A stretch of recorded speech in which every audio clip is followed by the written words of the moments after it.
Hello there, everybody. It's Linda here from the Village Newcomers. Yes, it's Mailbag Monday, and I'm going to attempt to do a little bit of this on my own. Jerry's going to edit it a little later. I know you all have heard that he's been under the weather for a couple weeks now. We're going to get him back home very soon. Anyway, thank you all for the well wishes for him. I got my new little display for fall back there. And so we're getting ready for the fall festivities, and I hope you all are too, enjoying this lovely weather. On today's show, which town square is the best? A dangerous golf cart practice? How many homes are for sale in the villages that are over $1 million? An amazing pet of the week segment, and a new bubble wrap from Peter Bernard. Hi, Jerry and Linda. On this week's bubble wrap, I'm going to teach you how to clean the coils on your refrigerator freezer. Stand by. It's kind of a tough job, but I think you can handle it. And a new Ask Amy, and lots more. Hit it, Wally. Send us your questions, we've got your answers. Jerry and Linda's Mailbag Monday. Small talk. Well, fall time's here. Leaves are coming down off of our trees and crumbling. They're not turning the bright colors I saw in Indiana, but it's coming. It's fall. I grab a jacket once in a while. My fingers get cold. I had an injury years ago, and so I wear gloves often, and I'm going to keep a pair in my purse. So I got arthritis in my fingers, I think. Also, let's see what else is about to fall. Fall weather brings holiday season and preparing for relatives and friends, and that's always a fun thing. I know that we were going to have some visitors in November. Hopefully we'll get some more, and we'll have our family here, and we'll let you know about that. Let's talk a little bit about the debris. We still have a little bit of debris left over from Helene and Hurricane Helene, and I do appreciate all the landscaping crews and the workers here in the villages that take care of that. I do have a pet peeve a little bit because some of it will leave in our driveway for a while, and I put a little twig out the other day on the garbage. It was just a little piece that I pulled off of my flowers, out of my flower pot. It wasn't doing so well, so I pulled it off, laid it on top of my garbage. Just a little piece, that big. You know what? They didn't take it. They took it, dumped it off of my garbage bag and laid down. That was a twig that big. And they wouldn't take it. What? That annoyed me. Waste management, whoever you are, that was crazy. You could just put that little twig in the garbage. I don't understand why you didn't take it. Anyway, the water is up. The ponds are still full. Even Lake Sumter, we went to visit last week with I had some friends come in actually my cousin came in from Texas, from Houston area. Sally and Dieter, hello there. They came to visit for the day and took a ride, and I took them on a nice golf ride. Thank you, Mike, for the loan of your golf cart. It was wonderful.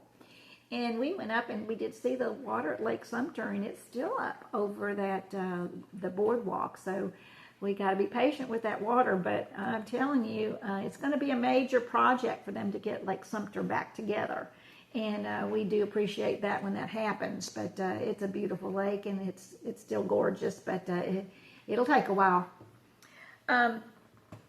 Some golf courses are reopening. I saw a lot of carts this last week around the Volusia area. There were some down south, Red Fox, Gray Fox, or something like that down there were open, but I see a little bit more and more each week. More golf courses are opening up, and I'm sure thankful for that. I hope to get back out on that golf course. I hope you enjoyed Jerry's drain clog video while I was in Indiana. Can you believe he did that? Got that little thing from Amazon that pulled out junk out of your drain, and I was mortified. I'm sitting in Indiana looking at that, and I'm going, you didn't do that, did you? So not a lot of that was hair, I don't think, but yeah, he should have been wearing gloves. And I came home and sprayed. When I got back from Indiana, I sprayed and cleaned cleansers everywhere because I'm not sure he did. I'm sure he just took his hand and went across the top.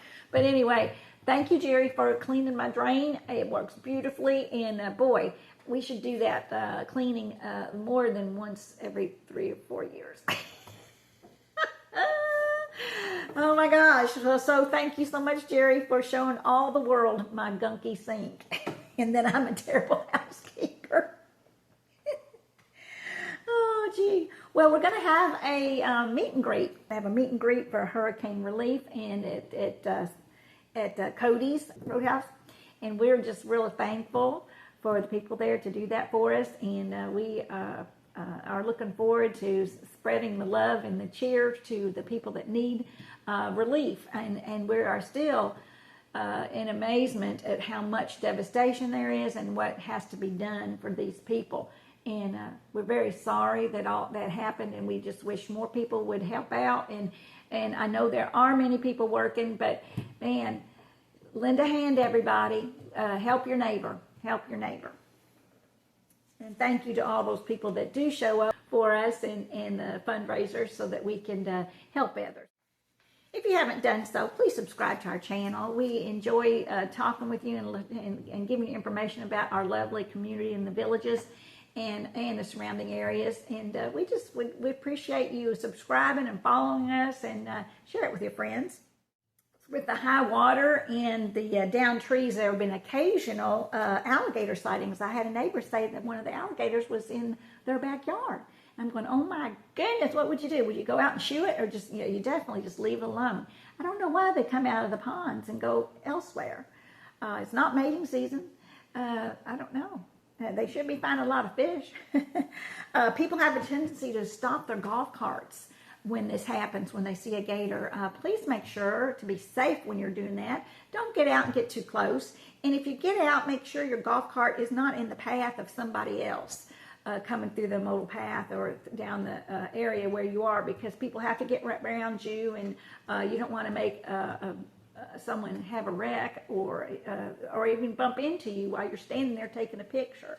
So make sure you get off the road a little bit, but keep yourself safe away from the animals. But I know we've taken pictures, quite a few, when we're on our bikes or a golf cart, and we've stopped, and you can see when people are gawking, oh, there's a gator, you know that there's a sighting. So just be safe when you do pull off to take pictures.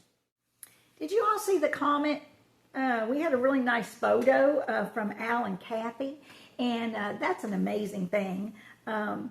You are all of our reporters, so whenever you send in something, we'd like to share your photos too. So if you find something magnificent or wonderful, send it in, we'll share it, and we appreciate you doing that. But that comment, oh my goodness, how amazing is that? And we're not going to see it for a long, long time.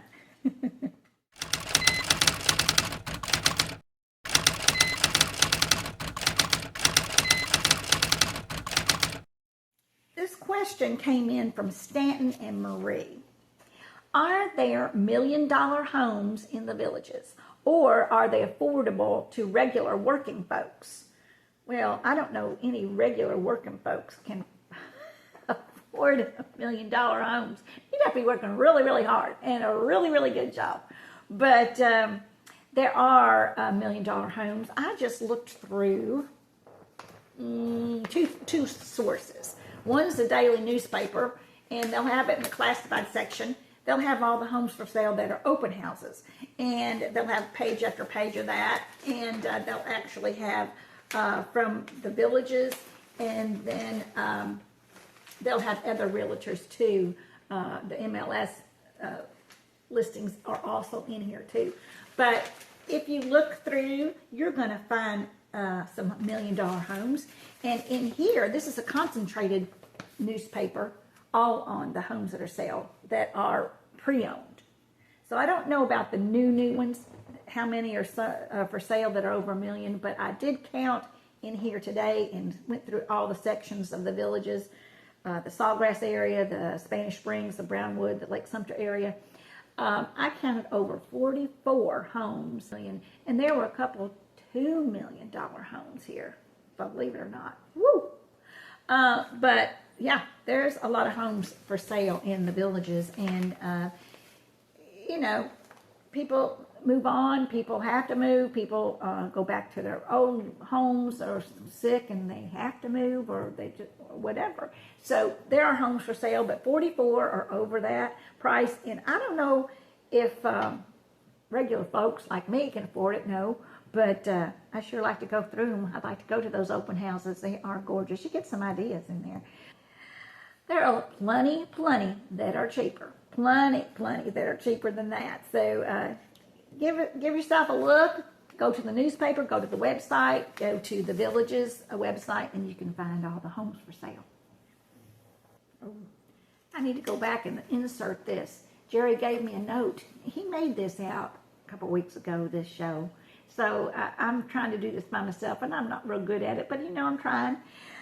They said there are 40 in the BLS, and there's 16 over $1 million in the MLS listing. So he did a little bit more research than I did today. And there's one on Conservation Trail that's 2.9 million. Woohoo!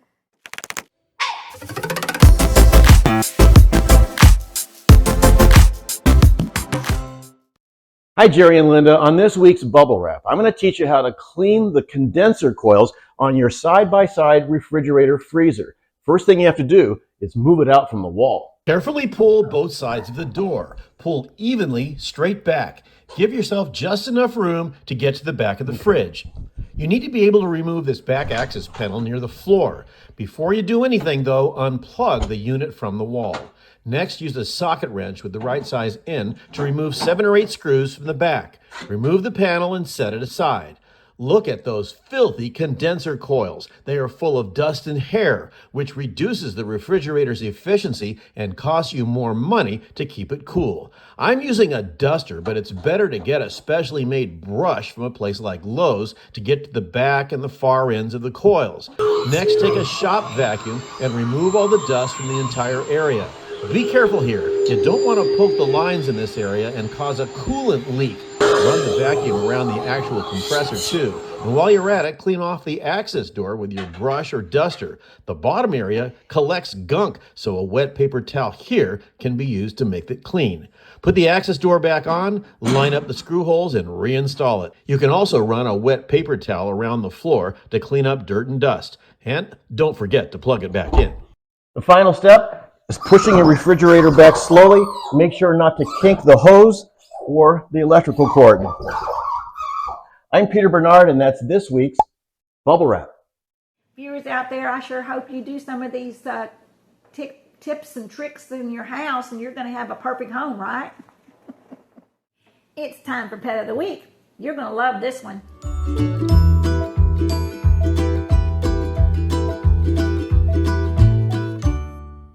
Hello, Jerry and Linda. This is Terry and Sandy from Illinois. Some people have dogs and cats. We have more unusual pets. Meet Frank and Beans. Here's some pics from when they were young. Let's go meet them in person. Hey, handsome. Where's your buddy?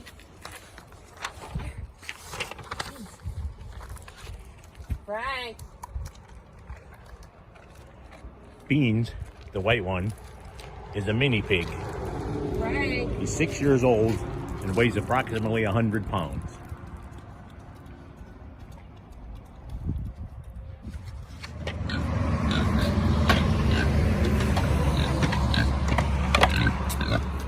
Frank, the brown one, is a cooney pig. He's 2 years old and weighs approximately 130 pounds. They're both house pets. They live inside.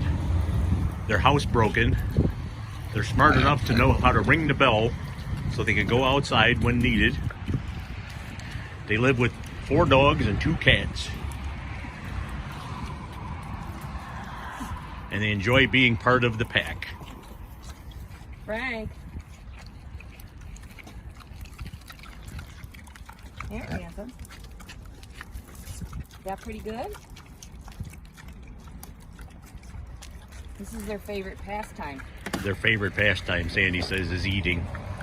That's how we get them to spend time with us. You just bring food.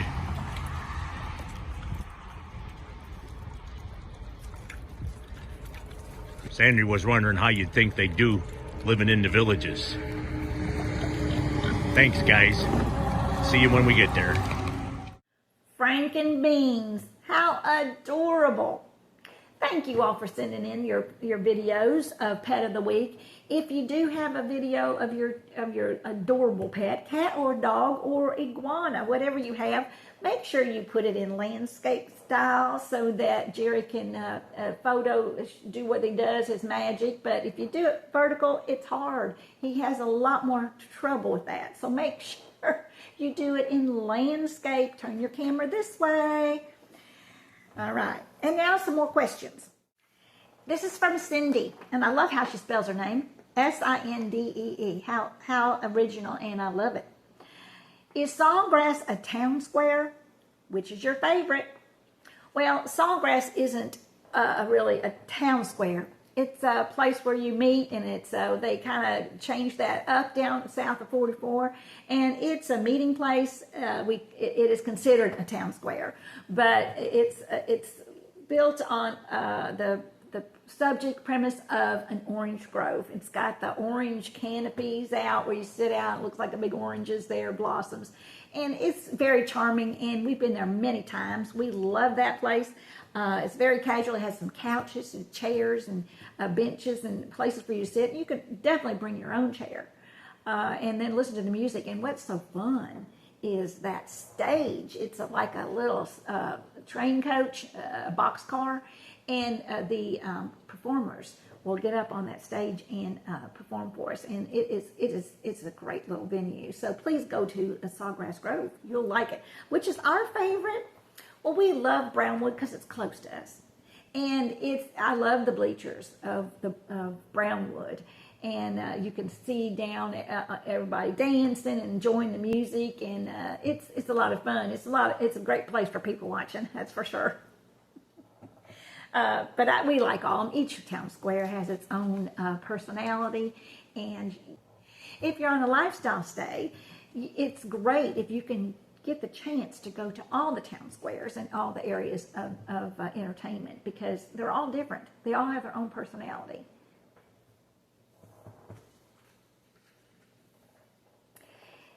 I don't have this question, but I can read this. It says, how many trick-or-treaters can we expect in the villages? Well, 0. When we got here, there was nobody. No kids are here. They do have special events for trunk or treat or whatever that is, where you sit by your car and you throw out your treats. And then there's also, Brownwood had the fall festival, the Halloween bash, and for 2 different nights this past weekend. And that's when children will come around and dress up, and they'll come around and you can give them treats and stuff too. And I would imagine some of the stores on Halloween have given out treats. And so that's always fun, but coming to your door, they won't do it. I did have a friend that knocked on the door, called me in advance and said, hey, my granddaughter's here for Halloween and she'd like to go trick-or-treating. So she asked some of her friends, my girlfriend, and said, would you have some candy? She even supplied candy for us to give. And so when her grandchild came to the door, we would give her grandchildren some candy. So that was kind of fun, but no, you're not going to find anybody going door to door.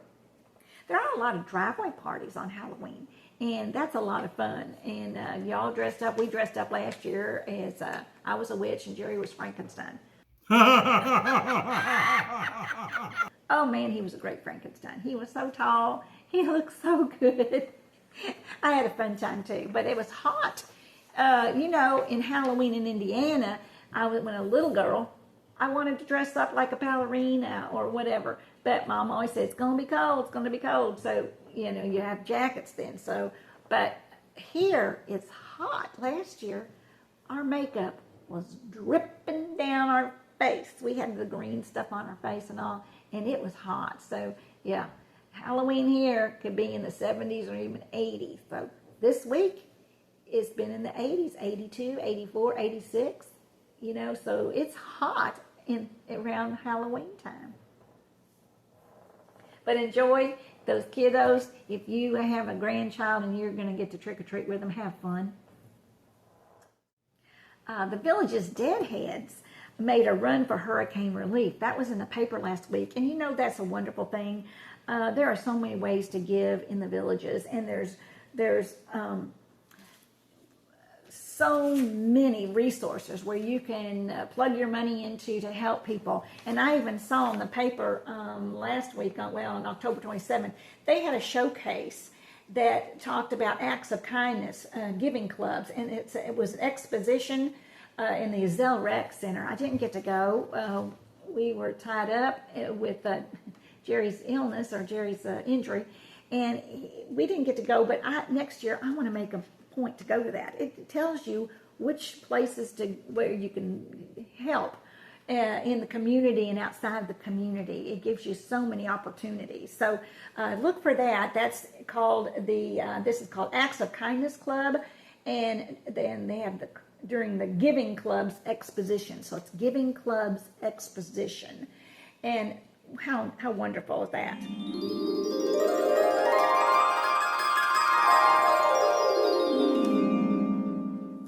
Now it's time for Ask Amy.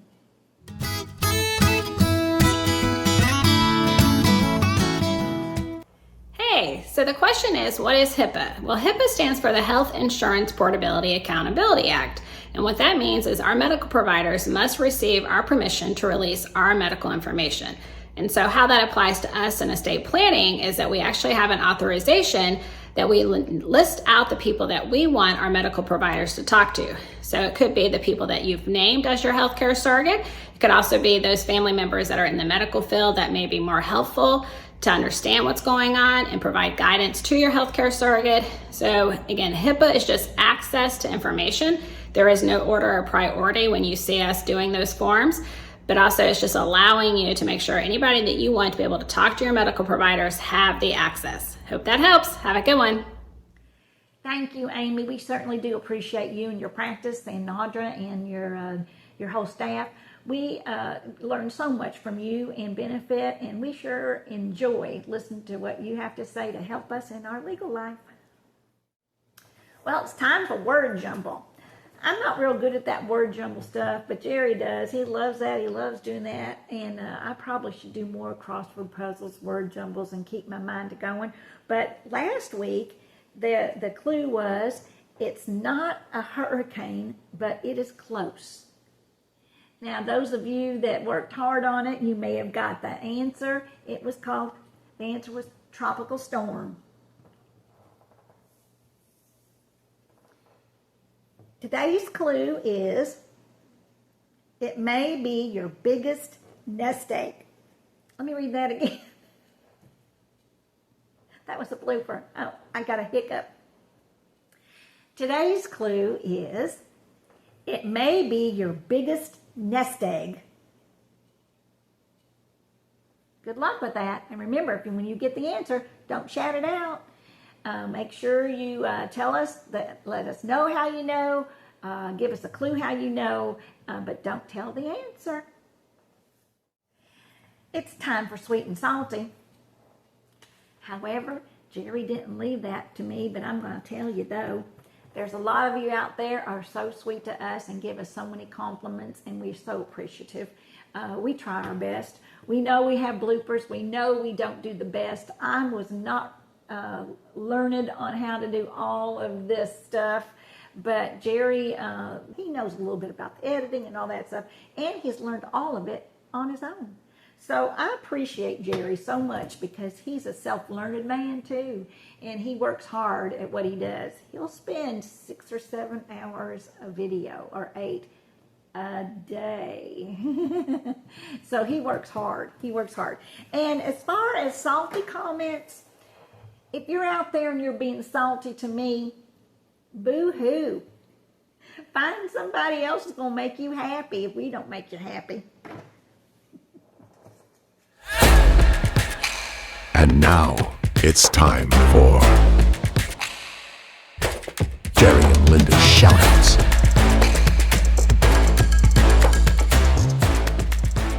Thanks to all of the friends of our channel and all of you that give us great joy. And there's pictures of people that have sent in that enjoy our channel, and we certainly do appreciate you. Please email us all your pictures and everything you can to support us, and send in your questions, because we certainly do appreciate them. Well, that's about it for the show. I don't have too much else. Maybe I could talk a little bit real quick about Thanksgiving coming up. Do you love the smells of Thanksgiving in fall? Do you love this time of year when the seasonal foods are out? How about that gingerbread taste? How about the pumpkin taste stuff? A lot of people don't like it. A lot of people don't like it. They don't like pumpkin cookies or pumpkin coffee. I'll do it seasonally. And of course, there's fruit cakes coming up. I love fruit cakes. Cinnamon, peppermint, oh, the smell of that. And of course, our Halloween, Thanksgiving, and Christmas season is upon us. And make sure you're spreading cheer. If you liked our video today, or my video today, please press that like and subscribe button and share with all your friends and neighbors and relatives. Until next time, I love you guys.